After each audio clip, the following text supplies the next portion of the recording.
There is a type of person who will absorb your worst behavior, forgive things most people would never tolerate, and love you through pain that would make others disappear immediately. And the terrifying part is you won't realize what you had until you feel the silence where they used to be. Most people think the dangerous ones are the loud ones, the ones who argue back, the ones who threaten, manipulate, create drama. But psychology tells us something different. The most powerful people in any relationship are rarely the loudest. They're the ones paying the closest attention. And when you have spent years being deeply aware of everyone around you, absorbing emotional patterns most people never notice, reading between every line of every conversation, you develop a kind of psychological depth that most people will never understand. And that depth, once it turns inward, becomes something nobody saw coming. This is about what happens inside the mind of someone who feels everything deeply. What happens when they finally stop giving that feeling to someone who never deserved it, and why the people who dismiss that kind of emotional intelligence almost always end up regretting it at a level they were completely unprepared for. Pay attention here because most people only learn this lesson after it is already too late to use. The first thing you need to understand is that highly emotionally sensitive people are not emotional simply because they feel more. They are emotional because they process more. There is a significant difference. Feeling and processing are not the same operation. Most people experience emotion and react. Highly sensitive people experience emotion, analyze it, trace it back to its source, compare it to previous patterns, assign meaning to it, and then decide how to respond. That entire sequence can happen in seconds, and it happens almost involuntarily. What this means in practice is that while you are speaking, they are absorbing tone, word choice, eye contact, timing, what you skipped over, what you repeated, what you said softly versus what you said with force. They are not just hearing your words, they are building a psychological profile of your emotional state in real time. Most people have no idea this is happening. And most people who would feel uncomfortable knowing this is happening are usually the ones whose words and behavior do not match. That disconnect word saying one thing while behavior says something completely different is something deeply perceptive people detect almost immediately. They may not confront it right away. They are usually patient. They usually give the benefit of the doubt. They look for alternate explanations before assuming the worst about someone. But they store every inconsistency, every contradiction, every moment where the story shifted slightly. And over time, those stored observations form a picture, a complete, detailed, undeniable picture, not built from assumption, built from evidence they collected quietly while you assumed they believed everything you told them. This is why emotional intelligence at its highest level is not softness. It is precision. It is sustained, involuntary, deeply accurate observation of human behavior. And the people who dismiss this kind of awareness as oversensitivity usually do so because accurate observation is a threat to anyone whose behavior does not hold up under scrutiny. Now, here's where it gets uncomfortable for a lot of people to hear. Deeply perceptive people tend to stay far longer than they should in painful situations. Not because they are weak, not because they lack options, but because they are wired to search for meaning in behavior. When most people encounter a painful pattern in someone they love, they ask, what does this mean about us? Rastin.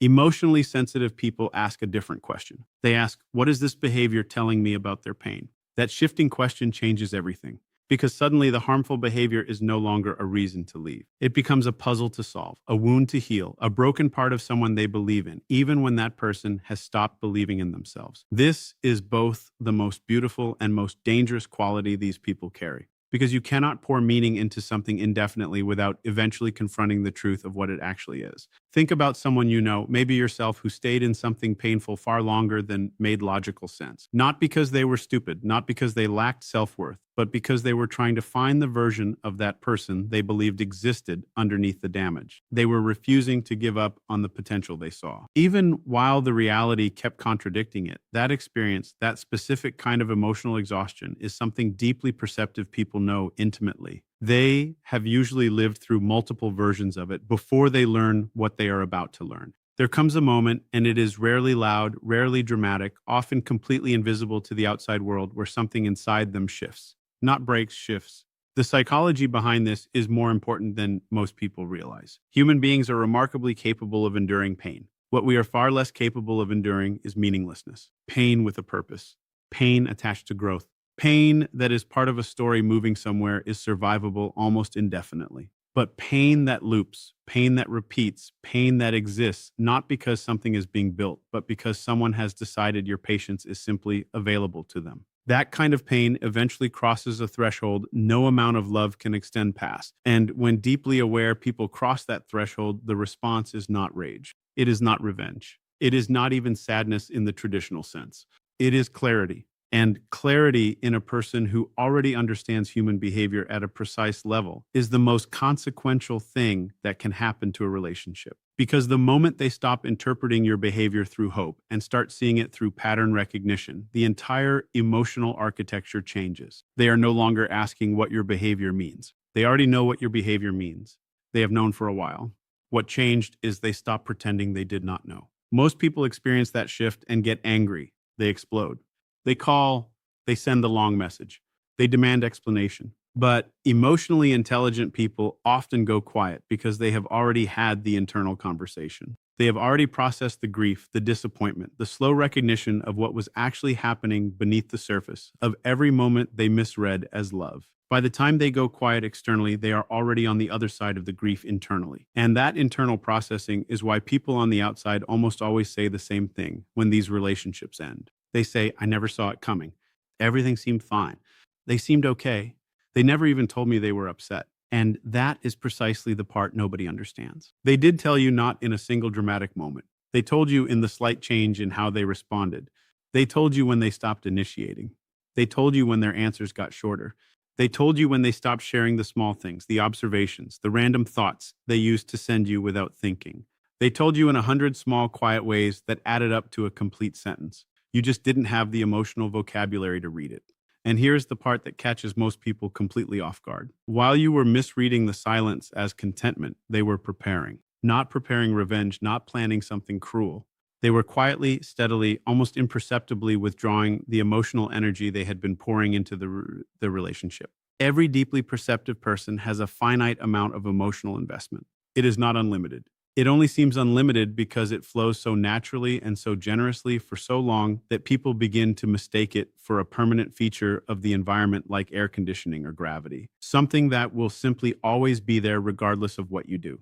But it is not. It is a choice made every single day, renewed by respect, by honesty, by the basic evidence that what is being given is being valued. And when that evidence disappears long enough, the choice quietly stops being renewed. This is the psychological mechanism that makes the ending of these relationships so disorienting for the people left behind. They are not losing someone who just decided to leave.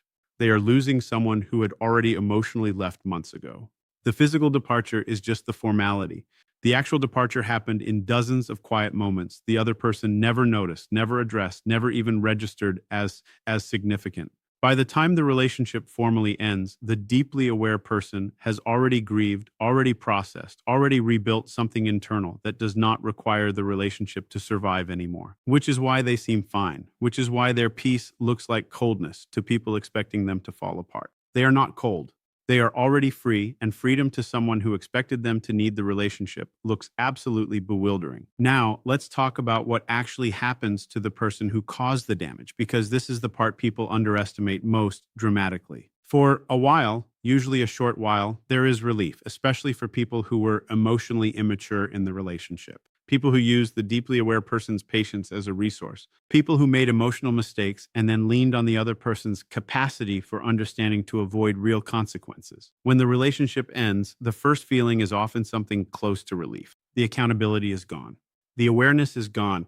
The person who always noticed too much, who always understood too well, who always saw past the surface story is gone. That awareness, while comforting in many ways, can feel suffocating to someone who is not prepared to be fully known. So there is relief for a moment, and then something starts happening that almost nobody talks about openly. The patterns do not disappear just because the person who reflected them back does. See, deeply perceptive people do not just provide emotional support. They provide a kind of psychological mirror. In their presence, people are seen. Their contradictions are gently exposed. Their wounds are acknowledged. Their patterns are reflected back to them through the quality of attention they receive. Most people do not realize how much that mirror was doing until it is gone. And when it disappears, two things happen simultaneously. First, the behavior patterns that the perceptive person was quietly absorbing and softening now have nothing to cushion them. The emotional immaturity, the inconsistency, the avoidance, all of it runs unchecked into new relationships, new friendships, new environments, and people start noticing. Not with the patience and understanding the previous person offered, with immediate reaction, conflict, departure.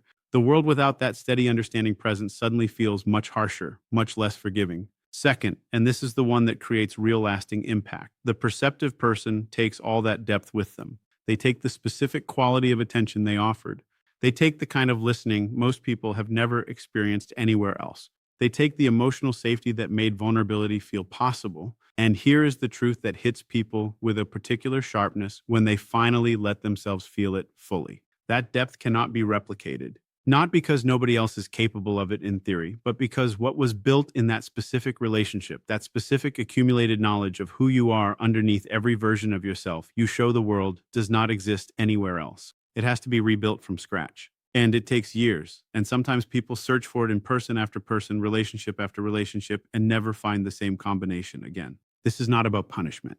This is not the universe balancing some cosmic ledger. It is simply the natural consequence of failing to recognize the value of something rare while you still had daily access to it. People notice oxygen when they cannot breathe. They notice emotional depth when they are drowning in the shallow water of connections built on performance, convenience, or mutual distraction. And for some people, that recognition comes early enough to create real change. For others, it arrives years later in a quiet moment, sitting somewhere ordinary, remembering, feeling the specific shape of something they cannot name, but knowing exactly what its absence has cost them. And here is the final piece, the one that matters most for anyone in this room who identifies with that quality of depth. Because everything discussed so far has been about what happens to the people on the outside. Now it is time to talk about what this recognition should mean for you. If you are someone who feels deeply, if you are someone who absorbs the emotional environments around you without being asked, if you are someone who has stayed too long, given too much, explained yourself to people who were never genuinely curious about the explanation, if you have bent your nervous system into uncomfortable shapes trying to love someone who was never going to meet you at the level you were meeting them, then you need to hear this clearly.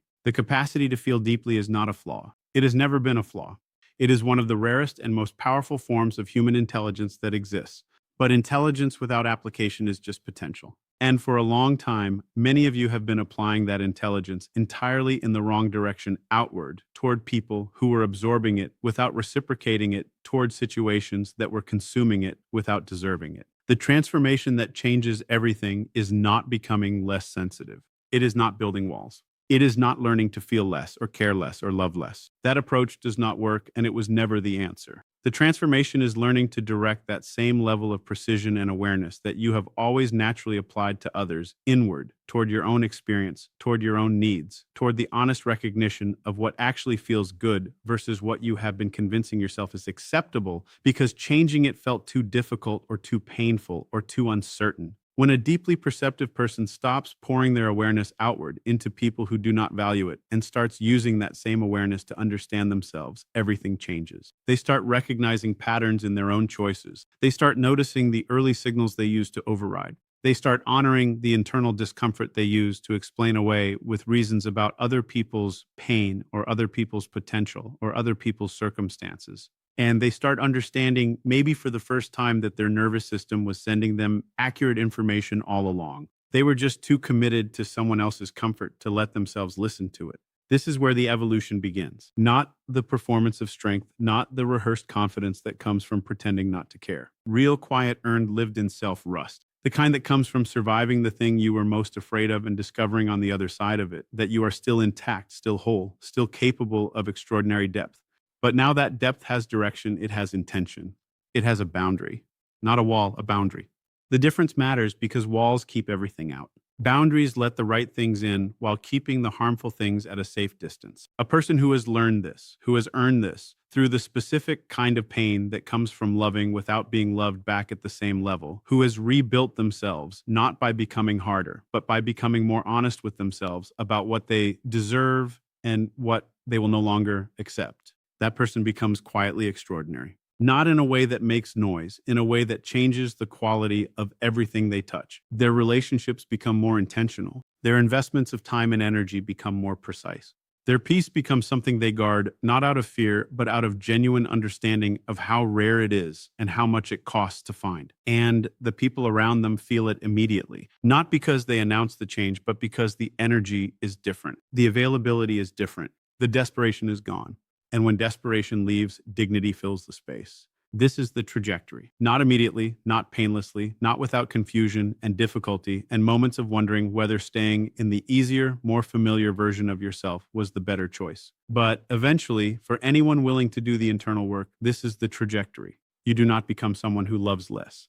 You become someone who finally loves themselves with the same consistency they always loved everyone else. And once that shift completes, you become the kind of person whose presence others will spend years trying to forget. Not because you became unreachable, but because you became real, fully, honestly, completely real with yourself first, and then with every person lucky enough to remain in your life after you learn to stop giving away what was only ever meant for the people who truly, genuinely deserved it. The lesson is not regretted. The lesson is recognition. Recognize depth when it is still in front of you, because by the time it becomes a memory, you are already living with the permanent version of having missed